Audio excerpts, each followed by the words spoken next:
यहाँ पे दिया है क्वेश्चन में कि वर्ष में व्यापार से लाभ कितना दिया है 10,30,600 और कृषि आय कितना निकाले थे हम लोग 69,400 रुपए हम कृषि आय निकाले थे। ठीक है, सबसे पहले देखो यहाँ पे गैर कृषि आय, गैर कृषि आय कितना दिया था 10,30,600। ठीक है, गैर कृषि आय मतलब यहाँ पे क्वेश्चन में क्या दिया व्यापार से आय। व्यापार से देखो भारत में कृषि आय क्या होता है करमुक्त। अब कृषि आय के अलावा जो भी व्यापार से आय दे हमारे गैर कृषि आय है, यानी कि कृषि आय नहीं है, पूरा पूरा करोगे आय है।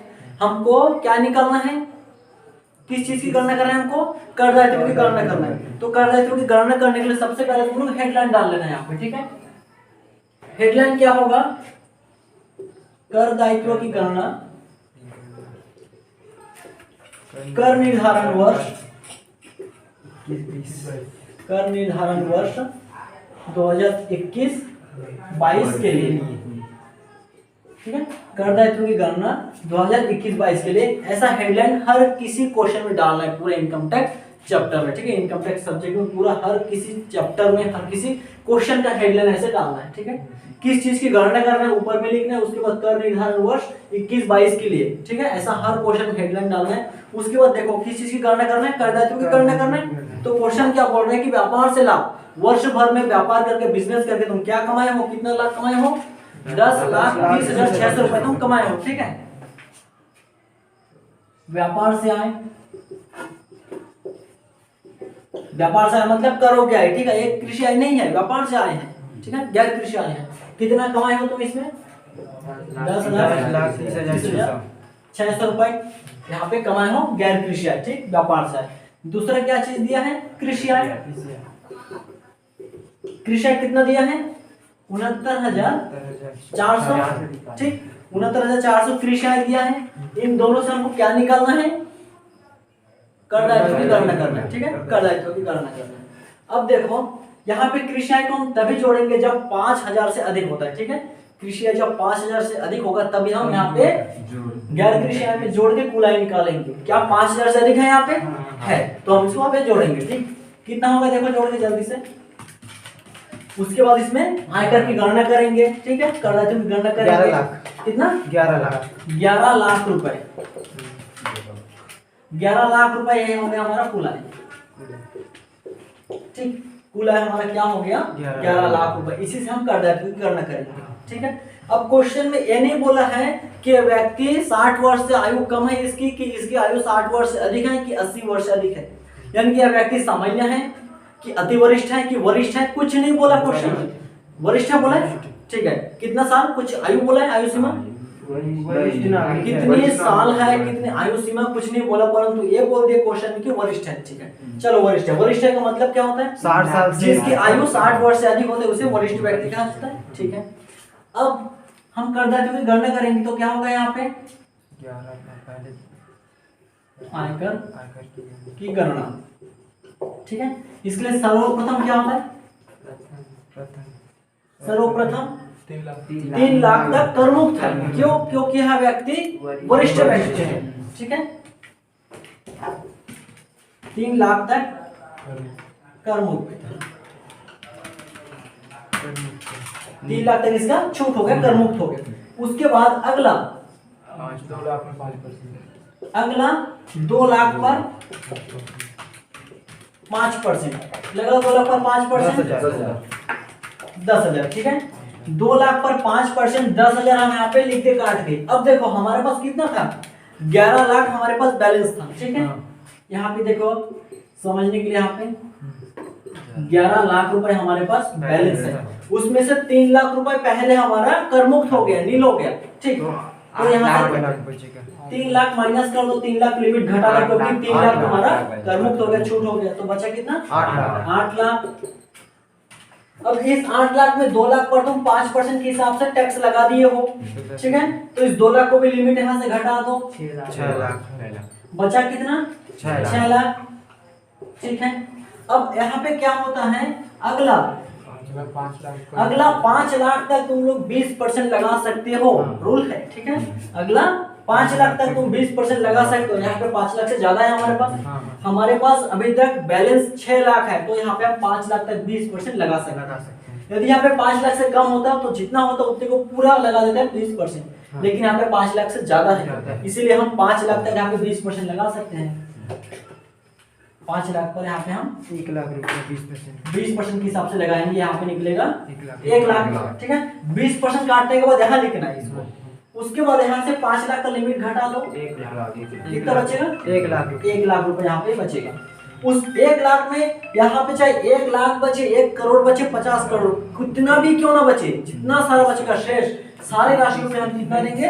30% के हिसाब से यहाँ पे टैक्स लगाएंगे। ठीक है, 4th नंबर यहाँ पे अगला शेष जो भी रहेगा। ठीक है, अगला यहाँ पे शेष जितना राशि रहेगा, यहाँ पे 1 लाख बचा था, हम 1 लाख को पूरा लेंगे। 1 लाख पर 30% के हिसाब से हम टैक्स लगाएंगे। कितना होगा? 30,000। 30,000 हो गया, हमारा टैक्स खत्म हो गया लगाना। ठीक है, अब पूरा को जोड़ो, देखो यहाँ 1,40,000। सारे को जोड़ो, कितना हुआ? 1,40,000। 1,40,000 रुपए हमारा आ रहा है। ठीक है, अब थोड़ा सा हम इसको साइड में लेते हैं। ठीक है, 1,40,000, एक मिनट इधर लिख थोड़ा जब तक होता है। 1,40,000 हो गया। अब इसमें हम लोग क्या जोड़ेंगे? अब देखो, इसमें हमको माइनस करना है कृषि आय पर आयकर। कृषि आय पर आयकर को हम घटाएंगे। क्यों घटाएंगे? क्योंकि भारत में कृषि आय कर मुक्त रहते हैं। भारत में कृषि आय कर मुक्त रहता है, उसमें हम कर नहीं लगा सकते।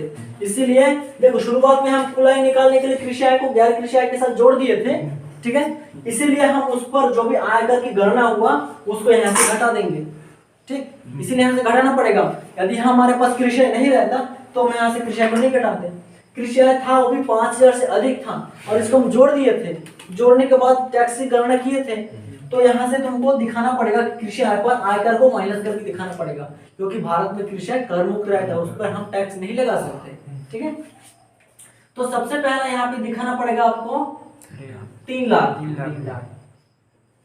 3 लाख क्यों 3 लाख? क्योंकि ये जो पहला 3 लाख जो कर मुक्त हो गया, नील हो गया, हम ऐसा मानेंगे कि ये भी कृषि आय रहा होगा, जिस वजह से नील हुआ है। ठीक है, ऐसे तो खाली खाली नील नहीं हो जाएगा, कोई छूट नहीं देगा। ठीक है, सरकार सबसे पहला जो 3 लाख यहाँ पे कर मुक्त हो गया, हम ऐसा मानेंगे इसका जो 3 लाख आया था, ये क्या था? कृषि आय था या कृषि आय रहा होगा, जिस वजह से कर मुक्त हुआ, नील हो गया। ठीक है, उसके बाद कृषि आय और एक्स्ट्रा कितना दिखा रहा है हमारे पास? 69,400 दिखा रहा है। ठीक है, तो 3 लाख रुपए यहाँ पे शो करना पड़ेगा, इसका और कोई काम नहीं है। यहाँ पे शो करना पड़ेगा कि 3 लाख जो यहाँ पे कर मुक्त हो चुका था वो कृषि आय ही रहा होगा, तो इसको शो करना है। यहाँ पे प्लस करके दिखाना पड़ेगा ओरिजिनल अभी हमारे पास कितना है एक्चुअल में कृषि आय? 69,400 रुपए कृषि आय है। इस पर हम कितना परसेंट से आयकर लगाएंगे? 5% से आयकर लगाएंगे। क्यों? क्योंकि ये जो पहला 3 लाख है, ये जो 3 लाख है नील हो गया, कर मुक्त हो गया। उसके बाद अगला जो 5% आता है, उसी 5% के हिसाब से हम आयकर लगाएंगे। किस पर? कृषि आय पर। और कृषि आय पर यहाँ पे कितना है कृषि आय?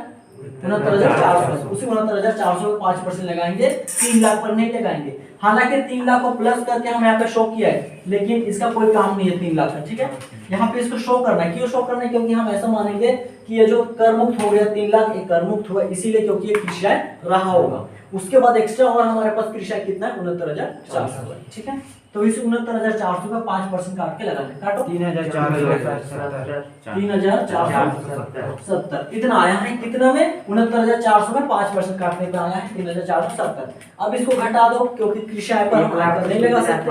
कितना? 1,36,530। 1,36,530 इतना आया है। अब हम इसमें क्या करेंगे? प्लस करेंगे अधिभार। अब देखो, अधिभार की गणना हम तब करेंगे जब हमारा यहाँ पे कुल आय 50 लाख से अधिक होगा।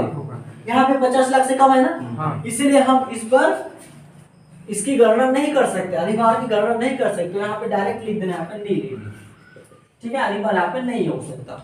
अधिभार की गणना हम तभी करेंगे जब यहाँ पे हमारे कुल आय 50 लाख से अधिक होगा, पार होगा, तभी हम इसको गणना कर सकते हैं। ठीक है, ऊपर में अब देखो यहाँ पे नीचे नहीं आ रहा है तो ऊपर में लिख देते हैं। यहाँ तक आया था? नहीं आया था? ठीक है, चलो यहाँ पे हमारा कितना आया था? कृषि आय को माइनस करने के बाद 1,36,530 आया था, 1,36,530 आया था। ठीक है, अब हम इस पर क्या करेंगे, अधिभार को जोड़ते हैं, प्लस हो जाएगा अधिभार पर। हम अधिभार को तभी गणना करेंगे, अधिभार को तभी यहाँ पे लिखेंगे गणना करके जब यहाँ पे कुल आय 50 लाख से अधिक होगा। पर यहाँ पे तो 50 लाख से कम अधिक नहीं है, तो हम यहाँ पे अधिभार नहीं लगा सकते इस पे। ठीक है, तो अधिभार क्या हो जाएगा, यहाँ पे नील हो जाएगा। उसके बाद उसी को यहाँ पे उतारना है, 1,36,530 रुपए। इसमें माइनस करेंगे सीमांत राहत, एक छूट है सीमांत राहत। ठीक है, वो छूट की राहत की गणना हम तभी करेंगे जब यहाँ पे 50 लाख से अधिक होगा, पर यहाँ पे तो 50 लाख से कम है, इसलिए आप उसको भी गणना नहीं कर सकते, सीमांत राहत। ठीक है, उसकी भी गणना हम नहीं कर सकते, तो ये भी नील हो जाएगा। फिर 1,36,530 रुपए क्यों नील हुआ, क्योंकि यहाँ पे हमारे कुल आय 50 लाख से कम है, इसीलिए उसकी गणना हम नहीं किया, तो यहाँ पे नील लिख दे। ठीक है, वो जो आंसर था वही आप उतर गया है। उसके बाद इसमें हम जोड़ेंगे 4% की दर से शिक्षा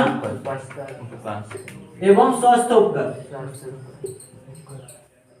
शिक्षा एवं स्वास्थ्य उपकर 4%, किस चीज का, इसी राशि का। ठीक है, यहाँ पे 1,36,530 रुपए है, इसी राशि का 4% से शिक्षा एवं स्वास्थ्य उपकर लगेगा। कितना होगा देखो, 54,061,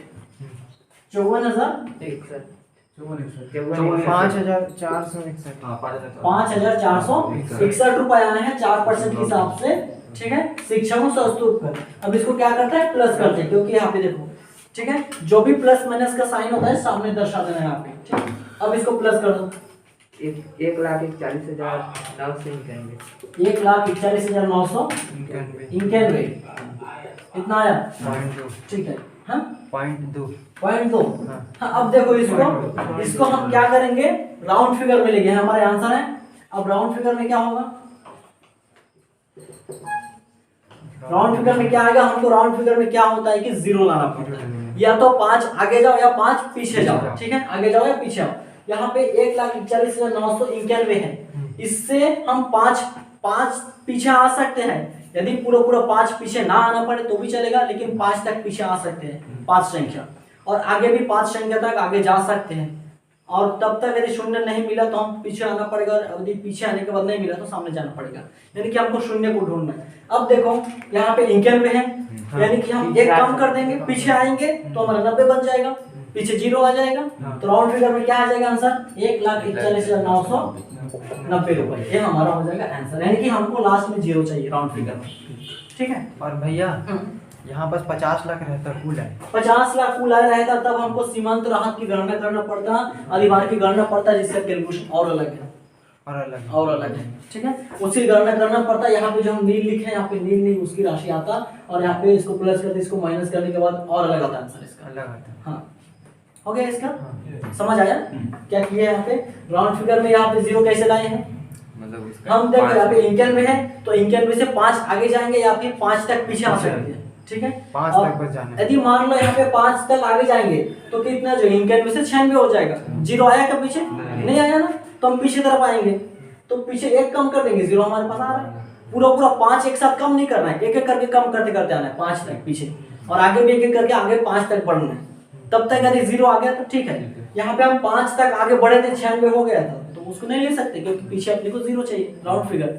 उसके बाद एक एक करके पीछे आए, तो जैसे 1 कम कर देना, 90 हो गया, 5 तक आने की जरूरत नहीं पड़ा हमको, तो यहाँ पे 0 मिल गया, हमारा राउंड फिगर में आ गया 1,41,990 रुपए। आया समझिए फिगर का उद्देश्य ही पीछे 0 लाना है। कैसे, हाँ, राउंड फिगर का उद्देश्य है कि पीछे अपने को 0 लाना है, चाहे 5 नंबर तक आगे जा सकते हो या 5 नंबर तक पीछे आ सकते हो, कुछ भी करो। आया प्रोसेस समझ में, हाँ। ठीक है। सबसे पहले कृषि या गैर कृषि या कृषि दोनों को एक साथ करना है अपने को कुल आय निकालने के लिए। जैसे कुल आय निकल जाएगा उसमें आयकर की गणना करना है, और आयकर की गणना करने के लिए सबसे पहले ध्यान में रखना है कि जिस व्यक्ति की आयकर की गणना हम कर रहे हैं वो व्यक्ति साधारण व्यक्ति है, ठीक है, कि वरिष्ठ व्यक्ति की अति वरिष्ठ व्यक्ति है, इसको हमको ध्यान में रखना पड़ेगा। ठीक है, साधारण है 2.5 लाख। यदि साधारण व्यक्ति रहा, हम जैसे आम आदमी रहा जिसकी आयु 60 वर्ष से कम है, तो वहां पे 2.5 लाख तक नील हो जाएगा, अगला 2.5 लाख पर 5%, अगला 5 लाख तक 20%, और शेष जितना बचाएगा उसमें 30%। और अति वरिष्ठ बोल दिया और अति वरिष्ठ बोल दिया तो यहाँ पे 5 लाख तक छूट नील हो जाएगा, अगला 5 लाख तक 20%, ठीक है, और अगला शेष पूरे पर 30%, ठीक है। इसमें 5% का कोई रोल नहीं होता जब अतिवृष्टि का होता है, ठीक है। हो गया प्रोसेस। जैसे तुम आयकर की गणना कर लोगे यहाँ पे, टोटल आयकर की लिख देना कि हमने आयकर निकाले, टोटल इतना कर निकला इतना, ठीक है। उसमें क्या करना है, कृषि आय पर आयकर को माइनस करना है। तो हमारा कृषि आय कितना था, 400 था। लेकिन उससे पहले अपने को यहाँ पे शो करना पड़ेगा जो कर मुक्त हो गया यहाँ पे आयकर, ठीक है। 3 लाख रुपए तक हमारा कर मुक्त हो गया, नील हो गया। क्यों कर मुक्त हुआ, हम ऐसा मानेंगे कि ये जो 3 लाख रुपए कर मुक्त हो गया, ये भी हमारा कृषि आय पहले रहा होगा जिस वजह से कर मुक्त हो गया, ठीक है। तो उसको यहाँ पे शो करना है। उसके बाद मेन कृषि आय अभी जो दिखा रहा है एक्स्ट्रा, उसी को यहाँ पे लिखना है। उसी पे 5% के हिसाब से कृषि आय को माइनस करना है। अब मैं 5% क्यों लगाया, 20% लगा सकता, 30% भी लगा सकता था, यही आता है प्रश्न, यही उठता है। मैं क्यों लगाया 5%, क्योंकि ये जो मैंने 3 लाख शो किया, ये 3 लाख वही है जो कर मुक्त हो गया। उसके बाद किसकी बारी है, 5% की बारी है, इसलिए 5% के हिसाब से लग गया यहाँ पे कृषि आय पर कर, ठीक है। यदि 5% ना होकर के 20% होता तो 20% के हिसाब से लगा देते, पर यहाँ पे जो कर मुक्त है उसके बाद कौन सा परसेंट आता है, 5%, इसीलिए 5% के हिसाब से कृषि आय पर आयकर लगा 3470, ठीक है। तो कृषि आय पर हम कर नहीं लगा सकते, इसलिए हम घटा दिया इसको, ठीक है, क्योंकि भारत में कृषि आय कर मुक्त रहता है। घटा देने के बाद इतना आया हमारे पास, उसके बाद हम यहाँ ऊपर से किए हैं, ठीक। अब अधिभार हम तभी लगा सकते हैं जब हमारे पास कुल कितना होगा, 50 लाख से अधिक होगा, यहाँ पे तो कम है इसलिए अधिभार हम नहीं लगा सकते। तो नील कर दिए, उसके बाद इसी को उतार दिए यहाँ पे। फिर सीमांत राहत भी हम तभी गणना करेंगे जब हमारे पास कुल आय 50 लाख से अधिक होगा, पर यहाँ तो 11 लाख है, 50 लाख से कम है, इसलिए ये भी नील हो गया, ठीक। उसके बाद उसी को यहाँ पे उतार दिए। फिर 4% की दर से शिक्षा एवं स्वास्थ्य उपकर, इसी राशि का 4% की सब शिक्षा एवं स्वास्थ्य उपकर निकल रहा है, ठीक है। निकाल दिए तो 5461 रुपए आया। फिर दोनों को प्लस कर देना, 4,41,991 रुपए आया है, ठीक है। तो हम क्या करेंगे, इसको राउंड फिगर में लाएंगे, यानी कि पीछे अपने को 0 लाना है। तो या तो 5 तक एक एक करके आगे जाओ, या तो 5 तक पीछे आओ एक करके, ठीक है। और जैसे हम एक नंबर पीछे आगे तो हमको मिल गया था 0, हो गया हमारा आंसर राउंड फिगर में। आया समझ में पूरा प्रोसेस, आया वे, ठीक है। सर एक छोटा सा क्वेश्चन, पूछो। वहाँ पे जो 5% है, वहाँ पे अगर ये अतिवरिष्ठ का केस होता अतिवरिष्ठ का केस होता तो डायरेक्ट 20% के हिसाब से आ जाता है। यहाँ पे शुरुआत में 5 लाख तक कर मुक्त हो जाता, और उसके बाद डायरेक्ट 5 लाख पर 20%, 20 का नहीं होता, ठीक है। तो वहाँ पे यहाँ पे 20% मतलब 20% के हिसाब से, फिर 30% के हिसाब से लग जाता है। नीचे में यहाँ पे हाँ 20% के हिसाब से, कृषि यहाँ पे 20% के हिसाब से आ जाता है। जब क्या होता है, अतिवरिष्ठ का केस होता है, क्यों, क्योंकि उसमें पहले 5 लाख तक कर मुक्त होता है, उसके बाद जस्ट कौन सा परसेंट आता है, 20%। 5% का कोई रोल नहीं है उसमें अतिवरिष्ठ के केस में, इसलिए कृषि आय पर 20% के हिसाब से कृषि आय पर आयकर को माइनस करना होता है। आया समझ में, ठीक है, पूरा आ गया ना।